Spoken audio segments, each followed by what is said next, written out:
মুরগির চামড়া গিলা কলিজা দিয়ে আজকে রান্না হবে বাইম আলু। পাশের বাড়ি এক চাচা শ্বশুর দেখছিলাম এই বাইম আলু উঠাচ্ছিলেন, তো ওখান থেকে আমি 1.5 কেজি পরিমাণে আলু কিনে নিয়েছি। ফ্রিজে কোনো মাংসই ছিল না বাইম আলু রান্না করার জন্য, তাই বাজার থেকে একটা পোল্ট্রি মুরগি আনিয়েছি। এখন মুরগিটাকে কেটে গিলা কলিজা চামড়া পা এগুলো সবকিছু আলাদা করে নিব, সাথে বেশ কয়েক টুকরা মাংসও নিয়ে নিব। মুরগিটাকে কেটে নেওয়া হয়ে গেছে, এখন আমি আলুটাকেও কেটে নিচ্ছি। আর এই আলুটাকে আমাদের অঞ্চলে বাইম আলু বলে, আপনাদের কোন অঞ্চলে কি নামে পরিচিত অবশ্যই কমেন্ট করে জানাবেন। আমি আলু কাটছিলাম, আমার আলু কাটা নাকি একটু ছোট হচ্ছিল, তাই আপু বলল একটু বড় বড় করে কাটো, না হলে রান্না করতে করতে একদমই গলে যাবে। কাটাকুটি করতে গিয়ে দেখলাম আমাদের রান্নার পেঁয়াজ শেষ হয়ে গিয়েছিল, তাই আমার দেবর দৌড়ে গিয়ে মাঠ থেকে কিছু পেঁয়াজ উঠিয়ে নিয়ে আসলো জমি থেকে। আমি এদিকে সবকিছু কাটাকাটি করছিলাম, আর ওদিকে আপু আদা রসুন জিরা সবকিছু একে একে করে বেটে দিচ্ছে। বেটে নেওয়া হয়ে গেলে এখন আপু চুলাতে আগুন দিয়ে দিচ্ছে। চুলাতে আগুন ধরানো হয়ে গেলে চুলায় একটা কড়াই বসিয়ে তাতে পরিমাণ মতো তেল দিয়ে দিল। তেল গরম হয়ে গেলে তেলের ভিতরে দিয়ে দিলেন পেঁয়াজ বাটা,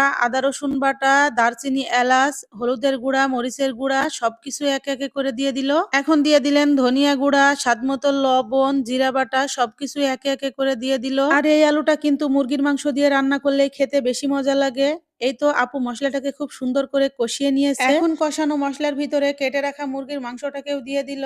মুরগির মাংস দেওয়া হয়ে গেছে, এখন খুব সুন্দর করে কষিয়ে নিতে হবে। মাংসটাকে বেশ কিছুটা সময় ধরে নাড়াচাড়া করে নিয়ে এখন কষানোর জন্য পরিমাণ মতো পানি দিয়ে দিল। এখন বেশ খানিকটা সময় ধরে ভালো করে কষিয়ে নিতে হবে।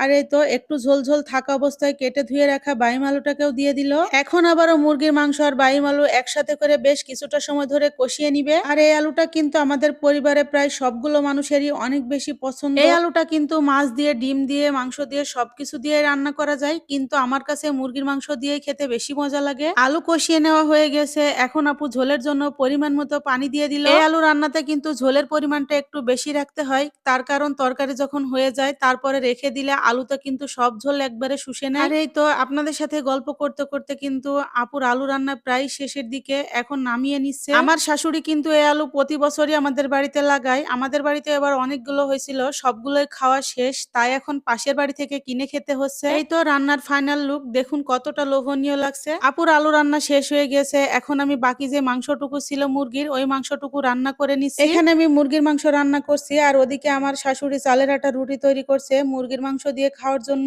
মাংস কষিয়ে নেওয়া হয়ে গেছে, এখন আমি ঝোলের জন্য পানি দিয়ে দিয়েছি। তারপরেই তো তরকারিটা কিন্তু টকবক টকবক করে ফুটছে। আজকে মুরগির মাংসে ঝোলের পরিমাণটা একেবারেই কম রাখবো, যদিও চালের আটা রুটি দিয়ে খাবো তারপরেও ঝোল কম রাখবো, তার কারণ পোল্ট্রি মুরগির মাংসে ঝোলের পরিমাণটা একটু বেশি রাখলে খেতে একদমই মজা লাগে না। আর এই তো রান্না বান্না শেষে সবাই একসঙ্গে খেতে বসে পড়েছি, সবাইকে তো আর দেখাতে পারবো না। প্রথমে আমি মুরগির মাংস দিয়ে চালের রুটি খাচ্ছিলাম, রুটি খাওয়া শেষ হয়ে গেছে, এখন এই তো আমি আলু রান্না নিয়ে নিয়েছি গরম ধোয়া ওঠা ভাত দিয়ে, অনেক বেশি মজা করে খেলাম। তো আমার আজকের ভিডিওটি এই পর্যন্তই, সবাই ভালো থাকবেন, সুস্থ থাকবেন, আল্লাহ হাফেজ।